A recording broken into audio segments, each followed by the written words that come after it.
First, you talk about the injustices which prevail in the so-called communist countries, and then the free societies which exist in the capitalist countries and the wealth that has been created there. But you restrict your arguments to the Western European countries, the United States and Japan. What you fail to point out is that most of the countries in the world are capitalist.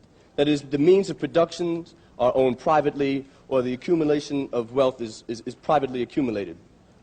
Most of these countries have severely repressive governments, and most of them suffer from huge unemployment rates, hunger, and poverty. If we look at India as compared to China, which has twice as many people, and under its system, the Chinese system, has been able to achieve things for the masses of people which India could not even consider. The same thing goes... Would you come to your question, please? How about? Just two more points, because excuse me, I'd like a little bit of free speech myself. That's okay.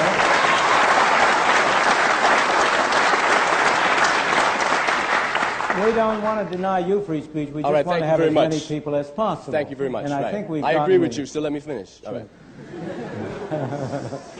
The problem which a lot of us feel is, first, you did not mention, in terms of the countries you were pinpointing, such barbarous countries as South Africa and Zimbabwe.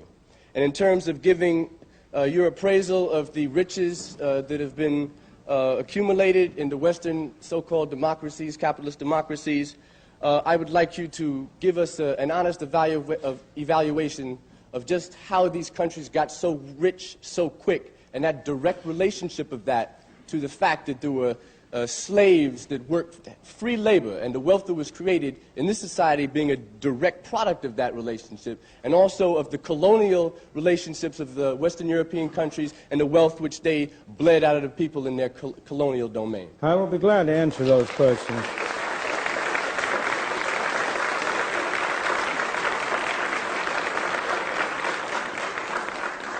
First of all, there's a sense in which every country in the world is capitalist. Soviet Union is capitalist. Every country in the world has large capital under control. And the real question is, of course, the organization whereby the capital is controlled. In the Soviet Union, it is controlled by the state or by officials of the state. In the second place, I have been talking for an hour. I would like to talk to you for 10 hours. In a full discussion, I would certainly agree with you that capitalism is not a sufficient condition for freedom. It's a necessary condition for freedom. I never said that wherever you had capitalism, you had freedom. I never said that. I never made that statement. I made the opposite statement. Wherever you had freedom, you had capitalism. Capitalism is a necessary condition for freedom, but not a sufficient condition for freedom. In addition, you need relatively broad access to capital and a relatively free market. Again, relatively. You need competition. I usually refer to it as competitive capitalism to distinguish it from certain kinds of systems which have been capitalist and have all of the bad qualities that you describe. In the second place, because I don't want to take too much time, to go to your final points. In the second place, it simply is not true that the enormous increase in the well-being of the free countries of the West arose out of slavery. Slavery was a blot on our scutcheon, there is no question.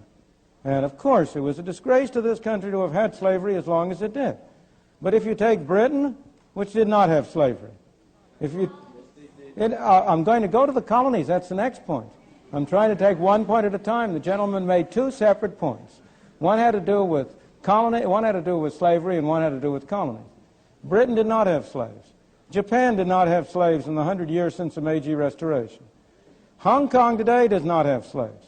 And you ask yourself, if you want to know how people feel, ordinary people feel about different systems, you ask how they vote with their feet. And you ask whether it's Hong Kong that has to put up police to keep people from Hong Kong going into China, or it's China that has to put up police to keep people from China going into Hong Kong. So look at the way people vote with their feet before you judge which society gives them better conditions. But in any event,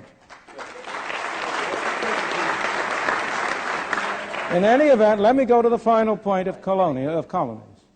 In the first place, it's not true that the wealth or the benefits of the West derive from exploiting the colonies. The facts are against you. The reason why you say that is because it is so hard for people to get out of the notion that life is a zero-sum game. They think if one man benefits, another must lose. But in a free market, both people can benefit. Now, if you take the case of Africa, the wheel had not been invented in parts of Africa by the end of the 19th century. The number of people in Africa and their average conditions of life in Africa have grown enormously as a result of their contacts with the West. Well, I would say you don't know your facts, sir. In the case of India, which is a very famous case, if you look again at the facts, all of the studies have shown that it cost Britain more to maintain India. These are some famous studies by Jacob Viner, which went into the details of it in great detail. Colonialism has always cost the mother country more than it ever gotten any direct or indirect economic benefits. So far as India was concerned, the history of India is divided into three periods. The period of British rule in the 19th and early 20th century, when there was very real progress in the standard of life of the people of India. The period of the 20s and the 30s, when there was a great struggle against Britain and for independence, when there was essential stagnation in India and there was no growth. The period since the creation of independence in 1948, when you have had a highly centralized government, when unfortunately it was Harold Lasky and not Adam Smith, who was the most respected intellectual figure in India, when the Indian people have lost, not improved, when the average amount of food and so on has been going down, not up. The people of India have been worse off under independent, non-colonial government than they had been before. So, colonialism. Well, first of all, do you have colonialism today? You have the classic colonialism behind the Iron Curtain. You have Russia, which is a master country. I mean, not the Union of Socialist Soviet Republics, but Russia, which is a master country with a great colony around it within the Soviet Union, in Poland, in Czechoslovakia, in Hungary. That's the great example today of your classic kind of colonialism. The United States, with trivial exceptions, has never been a colonial country. It did have Philippines. It had Philippines for a while. Cuba was not a colony of the United States. In any event, you need a sense of proportion. In the period between the revolution in 1776 and 1898, the U.S. had no colonies. And yet the U.S., that was a period of the greatest growth and the greatest economic development of the United States. Mexico? Your question.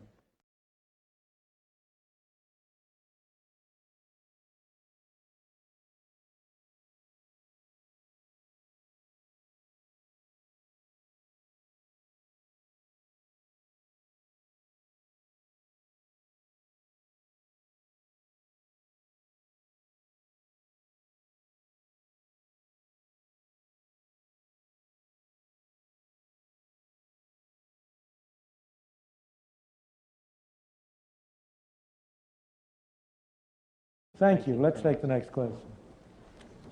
I think you've done an excellent job tonight of defending capitalism. Capitalism has treated you well. In general, it's treated the people in this audience well. And as you say, people respond to things based on their self-interest, so I think they've responded well to you. What I'd like to get to now is the question of the relationship between morality and economic policy, which you talked about before in terms of the quotes from Thoreau. You said that the worst sort of person is the person who's going to try to be charitable and is going to try to be... Well, you said that it's unwise for a person to be charitable or to be sincere. No, what did you say then? Let me repeat Thoreau's words. Thoreau's words were, if I knew for certain that a man was coming to my I think we heard coming to my house with the conscious design of doing me good, I should run for my life. Now, that's not the same thing as being charitable. Okay, fine. I'll accept that distinction. Take what Thoreau just said and you've echoed and apply it to American business. And I think what you're basically saying is American business, a corporation. To businessmen. You are the head of a corporation. Oh, you're implying You're to me looking as for the head of a something to do. corporation. Right. Can I ask you the question, please? Sure. Now, it seems to me that the implication is that that corporation should not try to do anyone else good, because then the people would run away. What they should do is pursue their own self-interest. That means profit. And what I'd like to talk about is the implications of that in terms of 3 concrete examples. I believe that a couple of years ago, when there was a major flood in Pennsylvania, you came out as opposed to aid for those disaster victims, based on the rationale that they had bought the land at lower prices because the risk was known, and they shouldn't be given any aid. I'd like people to consider the implications of that. Secondly, that isn't what I came out against. I came out against the government providing flood insurance at low cost in advance. I did not come out against private individuals giving charity to the people. But what who about were hurt in the disaster flood. aid by the government? I think. Government insurance of nuclear power plants. Well, it's the same thing. The nuclear power plants ought to be required to pay for full insurance themselves, and that ought to be incorporated in their charges. I'm not in favor of government subsidization of nuclear power plant insurance. Okay, a second... Look, don't attribute to me your conventional views of what, quote, a conservative believes, because I'm not a conservative. I'm a believer in freedom.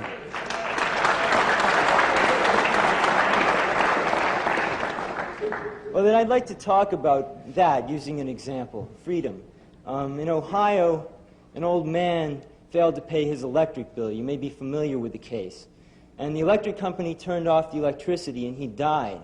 The reason they turned it off was because it wouldn't have been profitable for them to keep it on because he didn't pay his bill. Do you believe that was right? I don't know the details of that case at all, but I can well believe, but I'll be glad to... No, excuse me. In many of these cases, you hear stories which, when you find the details, are very different from those that are presented. But let's suppose it were true, which is what I was going to go on to say. You know, why do you want to stop me? Why do you assume I'm always going to give the wrong answer? Let's assume the facts were true. The result is tragic. Who is responsible? Is it really the responsibility? Should I blame the people? Let's suppose that for a moment, let's suppose that the electric company were to follow the practice of never turning off anybody's electricity. Let's just for a moment take that other extreme. Then this wouldn't have happened. Who would pay the cost? Are those the only 2 alternatives? Well, for a moment, we can come to other alternatives, but I just want to show you the logic of the case. Because I want to show you... absurdity. No, it's not an absurdity, because I want to show you that what you have to ask about are the costs imposed on different individuals. The electric company is meaningless. The electric company is a non-human institution. The electric company, what you must talk about are either the stockholders of the electric company, the employees of the electric company, or the customers of the electric company. Those are the people involved.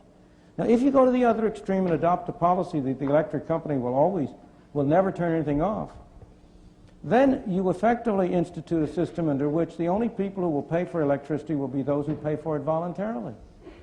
Now, the number of people who will do that... Are those the only 2 alternatives? No, but I'm just showing you... I want to go... You've gone to one extreme, I'm going to the other extreme and show you that where the responsibility really lies for the kind of thing you're describing. The responsibility really lies not on the electric company for turning it off, but on those of this man's neighbors and friends and associates who are not charitable enough to enable him as an individual to meet the electric bill. You're blaming the wrong person for what happened. Okay, well, I think people understand that example. I have just one more.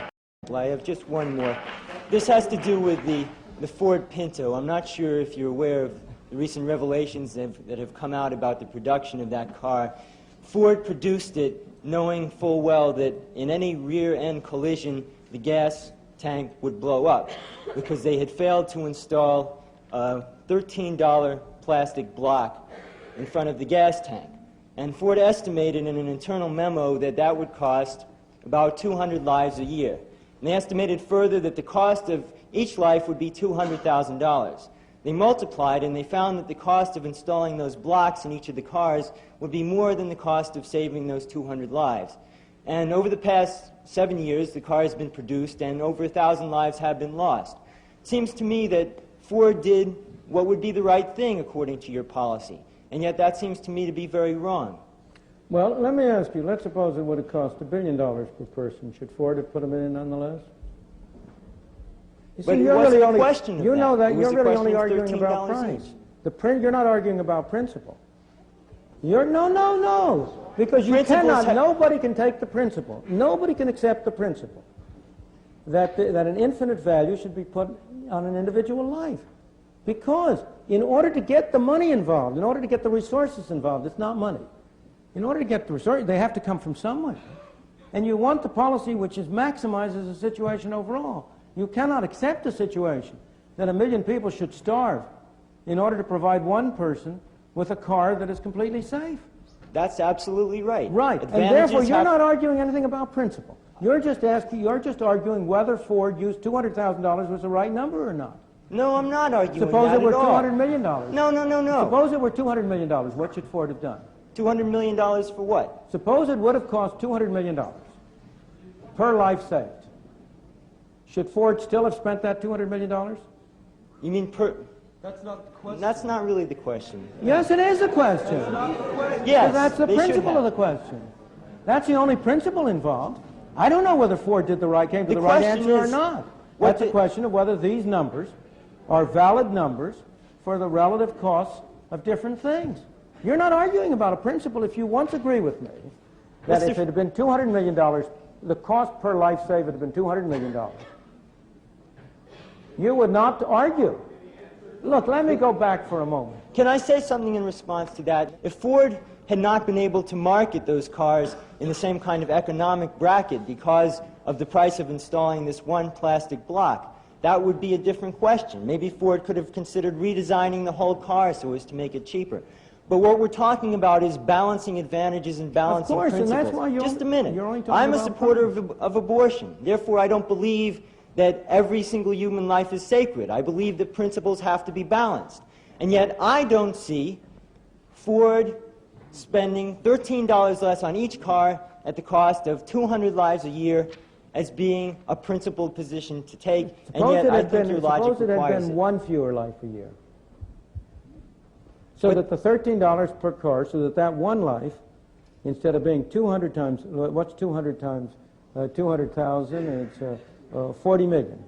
Suppose it had been one life a year, so that it cost 40 million. Would it then have been okay for Ford not to have put in that You can't predict block? that one life is going to be cost because of a physical defect in the car. This was a clear... I know, but you're evading the question of principle.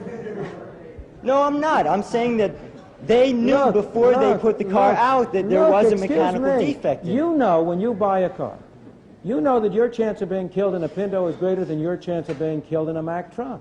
No, I didn't. I didn't know that the gas tank would rupture.